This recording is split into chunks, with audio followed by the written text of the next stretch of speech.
nice tone to her voice. Her tone started to change when I didn't have the second thing she requested. And she seemed angry when she talked to me the next time. She said, "Do you at least have the time?"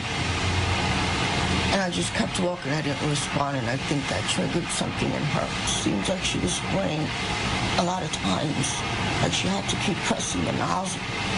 So I tried to, with my right hand, tried to grab the can or knock it off her hand. And with the left hand, I was trying to shield whatever spray she was misting on me. Stinging. I feel like the skin's melting. I can't feel my lip, and I'd rather die than to ever feel that pain again, ever. The woman says she felt totally helpless. She couldn't scream because she was afraid she was going to get that acid in her mouth. She ran right into Rocco's Deli, which is nearby. She actually stumbled in, and she tells me that a nice man sat with her and waited until police arrived. Her only hope, she's not upset with this woman. She just wants the woman to get caught and to get some help. And police are actually looking for a black woman who they say is in her 40s rather. And Dunn says that she was wearing very baggy clothing. We're live in the Arden Heights section of Staten Island this afternoon. Erin Logan, CBS 2 News. Such a terrifying ordeal. Erin, thank you very much. Hello, everybody, and welcome to the Wake Up Report. And psycho bitch alert, psycho bitch alert, and psycho bitch alert, psycho bitch alert.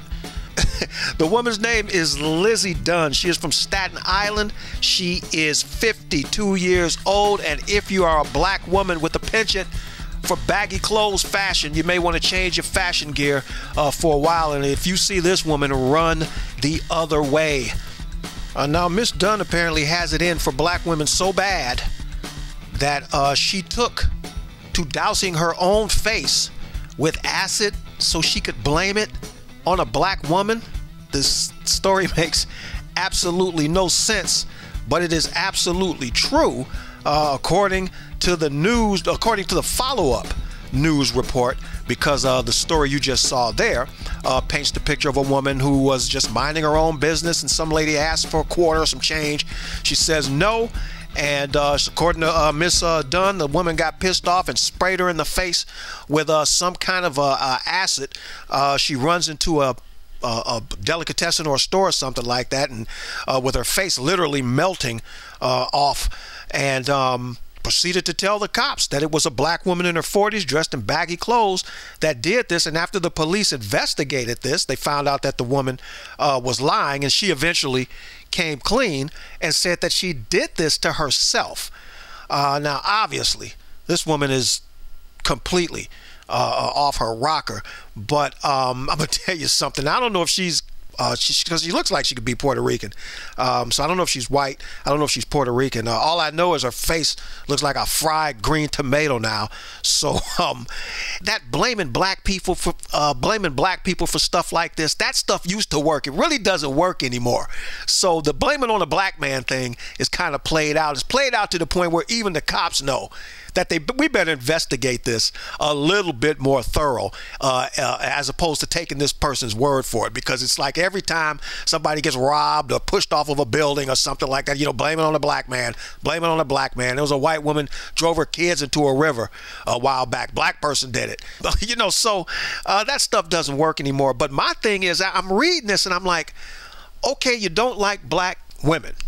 What better way? I mean, you got up in the morning and you took a shower and you brushed your teeth and you had you some Fruit Loops or something like that. And, you're sitting there while you're drinking your orange juice and reading the paper, and you're like, well, I think I'm going to show those black women just how much I can't stand them. I'm going to pour acid on my face and I'm going to blame it on one of them. Now, me personally, when I got to the acid part of my plan, I was kind of like, well, maybe that ain't such a good idea, Maybe it'd be better if I just avoided black women if I don't like them so much. Now, according to NYPD investigators, Miss Dunn apparently made some type of a homemade acid concoction, and she used a spray bottle to spray it on her face. But they also noticed that she had other scars and wounds on her body that appeared to be self-inflicted. So this is not like this is the first time that this woman has done something like this. There's no motive. She fessed up to doing it, but there's no reason that she has given so far as to why she did this to herself. But given the other scars and things, it just seems like the chick is just psycho, man. And the not so funny part about this is, if this woman decided to cry rape on a black man and blame it on a black man or something way serious, that could have put someone's life in serious jeopardy had the police believed that she was in fact raped, or even believed that a black woman did this. But where do you all get this? I'm gonna do a crime, blame it on a black person, as if it's not gonna come back on you that you did the crime.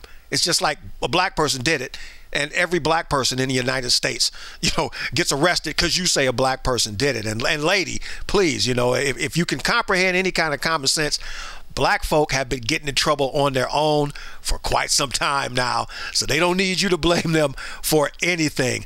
And the cops don't even know if they're going to file charges against her. They could charge her with filing a false police report. The person that she accused of the crime does not exist. So what are you going to do with her? At best, maybe get this woman admitted somewhere where she can get some kind of psychiatric help if she hasn't gotten any already. But my God, you got it in for black people that much, that's in your brain. That's what kills me.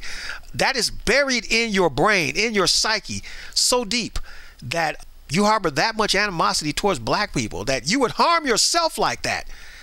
You could have burnt your entire face off and just to blame it on somebody black. I had a listener on the last show I did on Donald Trump being a racist, they said, well, I can be like CNN and make the issue about color, or just always complaining about race and stuff like that. But for us, for black people, I can't speak for anybody else. It's never been about us.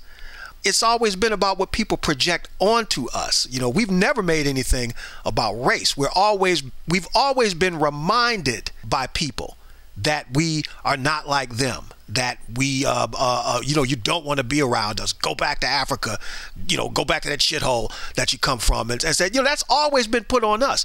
We've never not said we don't want to live around white people. We've never told white people to go back to Europe where they come from, or anything like that, man. So it's like, I don't want to make things about race. It's just that that's how the United States has constructed itself. It's based on race, class, racism, sexism, things that unless we deal with it, we're not going to ever get over it. And I do want to deal with some of the comments from that show too. So I am going to do a follow-up on that, because there were some things I did want to deal with. So but yeah, man, it really, it's never been about us. It's about what people have projected onto us. But I seriously encourage those of you who don't like black folk, don't douse yourselves with acid. That's not going to help you in the least. Walking around with half of a face, I got you, black people. Wait till you see what happens when I strap this bomb to my chest and set it off. This is KTM and the Wake Up Report saying, think a little bit. It will do wonders for you.